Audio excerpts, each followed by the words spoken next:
This is a clip from the latest episode of the Game Football podcast from The Times.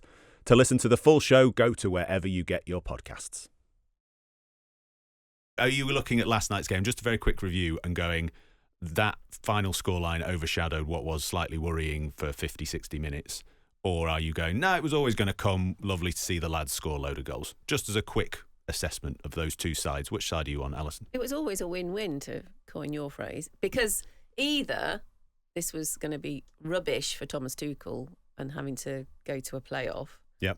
And it serves him right for not taking control when he could have taken control. Mm. Or it was going to be lovely for Lee Carsley because he would have handed him a little silver platter with, you don't have to do any rubbish when you come into work. So I thought both outcomes were quite good fun, actually. You can come and edit in the office on Sundays then, because I was terrified. Hamza, which side were you on?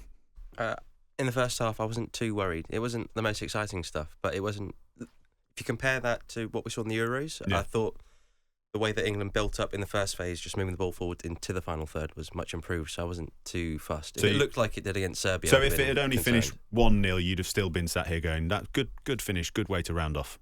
Yeah. Gregor, come on, you must have been watching that going, "This is rubbish."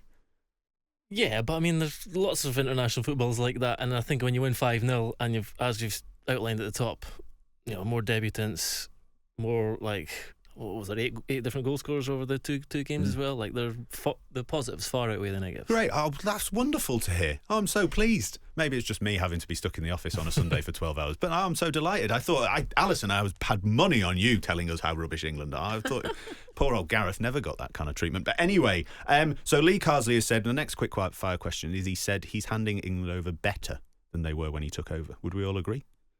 He says he thinks he's improved England. Can just be a yes. He's broadened the horizons. Yeah. Like, it was a long 8 years under Gareth Southgate. Joyous 8 They years. were joyous, a lot of joyous times, but there was a lot of familiar kind of criticisms that reared their head time and time again. And I think Lee Carsley has moved the conversation on, and not just about blood and new players. It's just about a willingness to try new things and to say that we can play in a different way. Yeah. Hamza? Yes, I completely echo Gregor's sentiments. I mean, the concerns that people had at the end of the Euros were England don't have a left-back. Now you have a few potential solutions, be it Lewis Hall or Rico Lewis or whoever playing there. Yeah. There are a few concerns about Harry Kane, and Ollie Watkins seems to have benefited from that match, that high-pressure match in particular. So now you have a genuine conversation about rotation or different qualities being used there. And then Bellingham as well. It appears, as Johnny wrote in his piece, when you have players that run away from the ball and leave that space open for him, the best player in the team can be the best player in the team. So you've got three good sort of ideas there that have been carried forward from the Euros. Yeah. Alison, you gave me a slightly sceptical eye when I started posing this question, so you're not quite in unison with the chaps on this? No, I am. I would say it's like when you're 15 and you're going to a nightclub you shouldn't be going to. Yeah. And you want to wear a really... Did that happen often? Well, when I was 15. Yeah. You wear a really, crazy, super short skirt and you look completely like your dad's going to go, no way. But you're doing it on purpose because the sub-outfit is still quite racy. But your parents are so happy that you look like you've toned it down a bit. You're pushing boundaries. They happily let you go out the house, and I feel like Carsley did that with his madcap formation for the home game against Greece. He was sort of saying, "Look how bonkers it can be, but actually, I'm only reining it in a little bit. I'm not reining it in completely." And so he's left this nice, bubbly, effervescent England. I really enjoyed Sunday's game against Ireland because there is an effervescence to them. So I think that might be, what do you reckon, Gregor? That's the best Rudd analogy we've ever had. There, yeah. Yeah, it's definitely very good. Clear, concise, quite short as well. Sometimes you go really, a bit... do I ramble on a bit sometimes? It's I'm just sometimes wondering where the hell are you going with this? But no, it can all make complete sense. But you think it's more fun? Definitely. And I think it was palpable. I think you could tell. Sometimes players pat each other on the back and you think they're just going through the motions because that's what you do. There was genuine camaraderie, a genuine sense of a group that had been told to have a good time and trust in themselves and their ability. And that was slightly infectious. I bought into it. I thought, wouldn't it be great if we played like that at a real tournament? Interesting. I wouldn't rewrite the history about the last Greece game. I mean, I still think that was bonkers and slightly self-indulgent and bad bonkers. Not good bonkers. Bad bonkers, and also just like, you know, we now realise that there were other things going on in the background, and yes, he was placed in a difficult position. But having said that, what we've really learned is England need to play one number 10. They need to play with width. They need to play with pace up front. And when you do all those things, which is the exact opposite of what happened against Greece the last time, this looks like it could be, you know, a team with enormous potential. So, I mean, you talked about some pointers there on tactics and formation. Lee Carsley has said that he's going to be handing Thomas Tuchel a dossier, handing over. Here you go. I mean, is he going to say thanks and put that in the bin? I don't know. Is it? It's a little bit like, oh, cheers. Do you not think I can do my job? But no, it's very nice of him, isn't it? But if you were handing Thomas Tuchel a dossier, so that would be in one of yours. That would be one of your key points. Forget all this. Foden and Bellingham can both play 10. Yeah, get rid of that. One of them. Only play one of them. Yeah. Only play one of any of 10. them. Probably, you know, you could put Cole Palmer on the right, or, you know, but I still think what we've learned here is if England are playing with two dynamic wingers who hug the touchline and play with pace and can go on the outside, and that's their actual position, then it benefits everyone. Benefits the whole team. Hamza, you talked about the strikers in your point. You briefly mentioned before, and Ollie Watkins obviously getting that big start in that game against Greece and performing really well. What do you make around the conversation with Harry Kane? Because that was, again, another one of the more tedious aspects of editing when there's an England match and there's not a lot going on, is that's when the chat starts about Harry Kane. He doesn't get in the box, he's dropping too deep. You have to sit there and go, you do realise that that's what Harry Kane has done for the past 4 or 5 years. Like, what is going on here? But what do you make of that conversation now, what Lee Carsley's done for that conversation by bringing Ollie Watkins in a bit more, having the bravery to drop Harry Kane for that game? What do you make about that conversation? I think the reason Carsley brought him in, or the way that he explained it to Kane at least, was that Watkins needs some sort of experience in a must-win match. And what you don't want is that match to be, let's say, a World Cup quarter-final or a semi-final or a Euros final, whatever.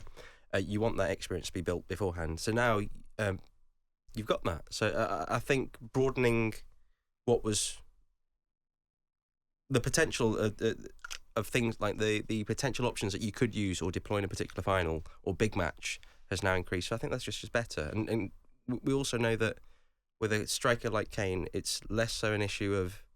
It's more an issue of supply. How do you access him? How do you get the best qualities out of him? And as he's got older, he's going to be doing less of that stuff where like running in behind. He still does. There's that pass that I think Bellingham played to him. Yes. And I think Kane sort of looked back and was like, dude, what are you doing? You could actually hear Harry Kane's thoughts, couldn't you, as you were watching him run and going, for Christ's sake, Jude, what are you doing to me here? I'm not Anthony Gordon and Noni Madueke. What are you doing here? But that's a screaming kind of like another outcome of this. That football it has been for a long time, and it's going ever more this way. But football is a young man's game. Like that is another thing that you were slapped round the face with watching. So are you these saying games. it's all over for Harry Kane? No, because as Johnny laid out, maybe Joycey as well in his piece, you know, it's going to be really interesting to see how Tuchel, which way he goes. You know, there's someone like Eric Dyer as well who could potentially come back in. Who, you know, there are players who you feel you might naturally think he's gonna lean towards, but now you've got this other kind of really exciting, youthful, the potential that England have, and that's the other thing that's leapt out for me is just that along with France, you have the deepest amount of quality in Europe. England have the best footballers in Europe in terms of depth of quality. I'd say along with France in Europe, but that's absolutely unquestionable. And so, you know, for all the you look at this now and you think, could Carsley have actually got the job? You still can see the other side to it about the merits of giving Tuchel a clear remit. We have the players now.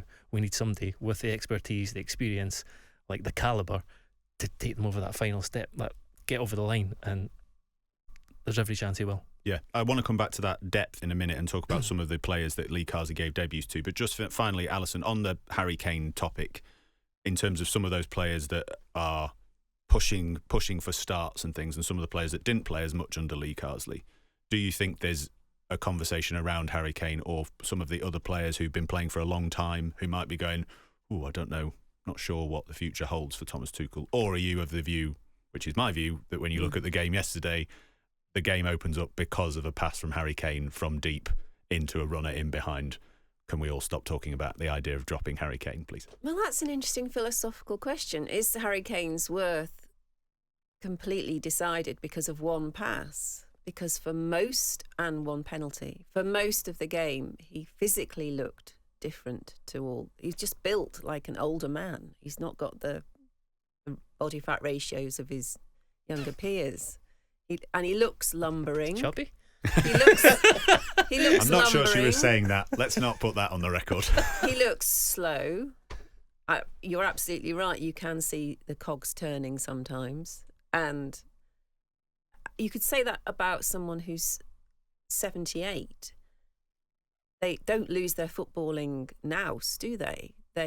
You still know your brain would still see the pass. Would you still want to play them? I don't think as a 78-year-old you could trap the ball and ping that one into Jude Bellingham you like he You could did. if you had the space and you're playing a team as weak as Ireland. Let's not forget they weren't the greatest Ireland team we've ever seen. So are you saying, with the fun in saying- mind, Yeah. are you, I'm going to make you say it, if you drop Harry Kane, Thomas Tuchel? I'm not saying utterly erase him from the squad. No.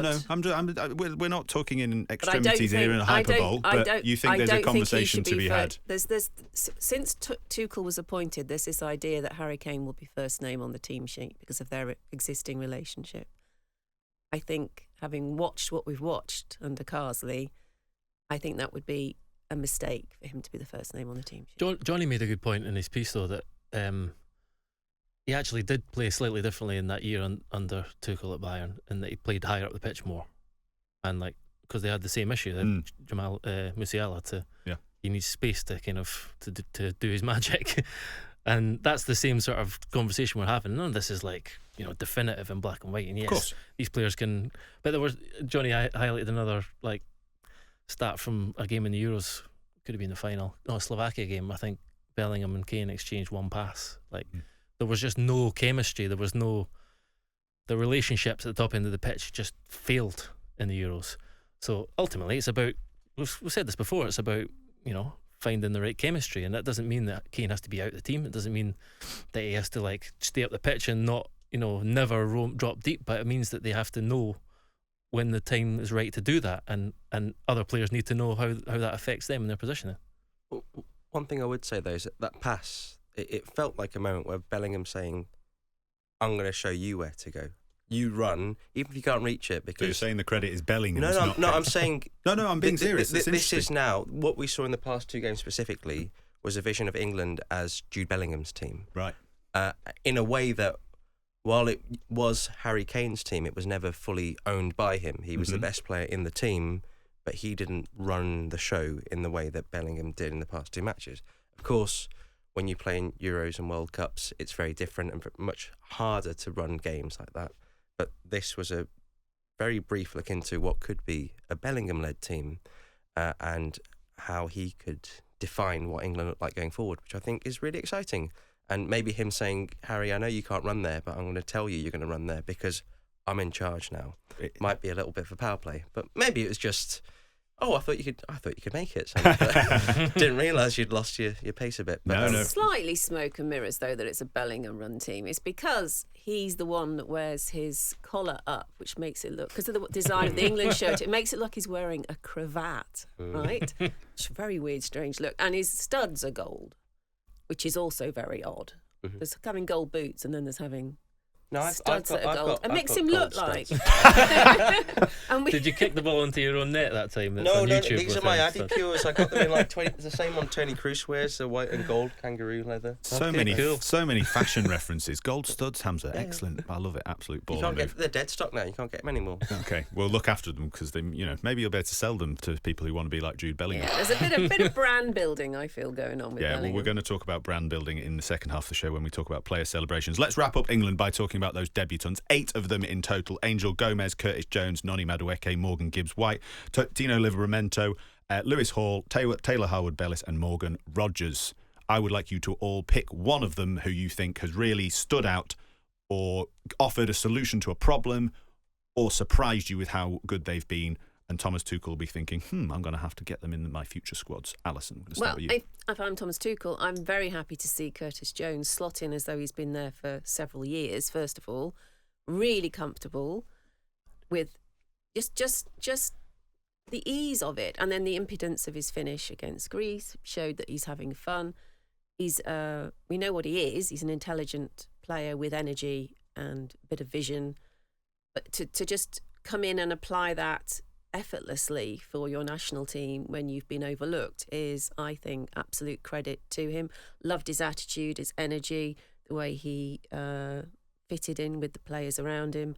It was, and I'm really not saying it because I like Liverpool.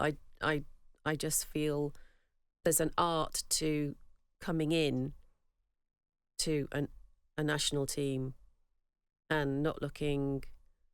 I know there's lots of ways you can react, aren't there? But he did it in the very best way, and he wasn't even trying too hard. That was wonderful as well. It just felt effortless, and that's what you want. That's what any manager wants, because what happens with England too often is you say, we've got all these fantastic players, but we just don't look like a team, do we? Why can't we do it? If everyone had Curtis Jones' attitude, then we would.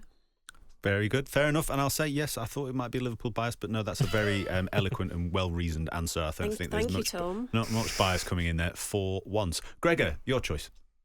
Noni Madueke. I think just in every single moment that he's been either introduced or in his start as well, he's just made an impact, immediate impact, pretty profound impact, just because often he's been a point of difference just with his directness, his willingness to just take on a full back or run in behind, do the same sort of thing that we were just talking about there, pointing behind and say play it in there. And I think he's just having an outstanding season as well. I have to admit, I think I got him slightly wrong. I think last season I questioned his sort of end product. I still think he can improve, and he will improve with that. But I think he's having an outstanding season, and I think he's someone. Well, for all the reasons I've just spoken about there, like we know that England have Saka, who's like a huge player for England. You know, we have so many options on the right, some of the most talented footballers that England have. But for the same things I've just been speaking about, the chemistry, the balance, the pace, the width, all these things, he looks like someone who should be pushing for a starting place now. I like how often he goes on the outside as well. Yeah. Like as much as he can do Saka and come inside, and I know Saka goes on the outside as well. Madueke is a bit more simple. It looks like just knock it out your feet and I'm just going to run around you. He'll also run inside and shoot on his left. Yeah. So it's like a nightmare for a fullback, really, because that's actually the biggest danger, the shot. But you're always kind of unsure which way you can go. But you're right, he does go down the outside a lot. And been at some Chelsea games this season where he's done it relentlessly. Like really, I remember being at the Forest game. I think it was against Moreno, the left back, and he just tortured him in the first half. And the final ball wasn't always on point, but I do think he is improving with that as well. Absolutely. Hamza, your choice? Probably Lewis Hall. I think there's a genuine left back contender now. What were you impressed by what he did in the game? Because I agree with you. I thought there was something about watching him that was like, yeah, I can see this, but I wasn't quite sure what it was that I enjoyed about his performance specifically. Oh, I was just happy to see a left-footed guy. Just me too, because we don't have to listen to Gregor banging on about it. To be honest, I actually liked watching the right backs at left back there as well. And I think when Reece James has played there this season, it hasn't been completely fluid for Chelsea, but he's shown that when you play a right footer on the left, it doesn't always have to be as turgid as watching Trippier play that role for England in the summer. I'm not saying he's always like that, but he did struggle with it in the summer. Plus, he didn't have a winger outside him. I'll just reaffirm that. And that combination is critical. But what I did like was the dynamism he provided, the way that he moved into midfield seamlessly, and then when he was also going forward a bit and overlapping, it was just nice, sort of free, attacking, fluid football. And you go, oh, that suits everyone else in the team. Everyone's sort of on the same page. Maybe not Kyle Walker. I think he's still a bit sort of boxy, but almost everyone else was, and Conor Gallagher until he did the Rabona. And I think if there is something that's handed off to Thomas Tuchel, like in the bowels of St George's Park, should be the front cover down underneath. open up a safe. There it is. Yeah. It's this clip of Gallagher doing a Rabona. It's like, well, I didn't know he could do that. Jordan Henderson did something similar, like against Aston Villa when Liverpool beat them 6-0. It was from the halfway line and it bounced out. It was like a 40-yard Rabona pass. Again, didn't realise he could do it. Yeah. And I made a Twitter account called just Football Clip Spot or something like that. And I'd tweet out stuff like that on there with like little sort of Hamza's secret life. No, there's quite a lot of revelations so about many Hamza in this revelations about Hamza. Anyway, back to that list just to briefly finish. I'm going to pick Angel Gomez. I think any young midfielder who can help England in that central area. And also, I just love the fact as an editor where there's a player plucked by Lee Carsley and you go, oh yeah, Angel Gomez, brilliant. That's fantastic. And then he picked him and played quite well. So I think to have another option in that central midfield area is a great thing for Thomas Tuchel. Okay, will he be called up to Tuchel's first camp? I think he could be, yeah. I think he's got, genuinely, and I'm not saying this to be confrontational, I think he's in a similar bracket to Madueke, as where he's not the starter, but he gives you another option in a similar role behind the first choices of Saka, of people like Declan Rice and Jude Bellingham. There you go. I agree. Yeah, just I'm not sure with Thomas Tuchel or not. No. All I'm saying is that as a debutant in this period, I think he brought something new to the team, and he brought another option to an area of the team where we've been struggling for a long time. We have to mention Harwood Bellis, if only because it added a touch of Hello magazine. Absolutely to the coverage fantastic. I was just about to say Roy Keane to be funny for once. An honourable mention for Taylor Harwood Bellis, who, whether he's good at football or not, the idea that he's marrying into Roy Keane's family is truly wonderful. Not even from the point of view of Roy Keane's scary. I was thinking this the other day. Even if Roy Keane was really nice, the fact that he's so good at football as a footballer, you'd be like, oh, you play football, do you? Oh, yeah. Won anything, have you? Played against anyone good, are you? Everything seems very happy at the moment. But I think on this podcast for England, right? So we just have to consider the alternative. What if Thomas Tuchel didn't watch these matches or didn't come to similar conclusions and then decides Trippier left back, Foden left wing? It might be. You never know. I don't know. You never know. Bring back. We need to fit in our best players. Yeah. What if we have this whole discussion again? That's World Cup 2026. That might happen.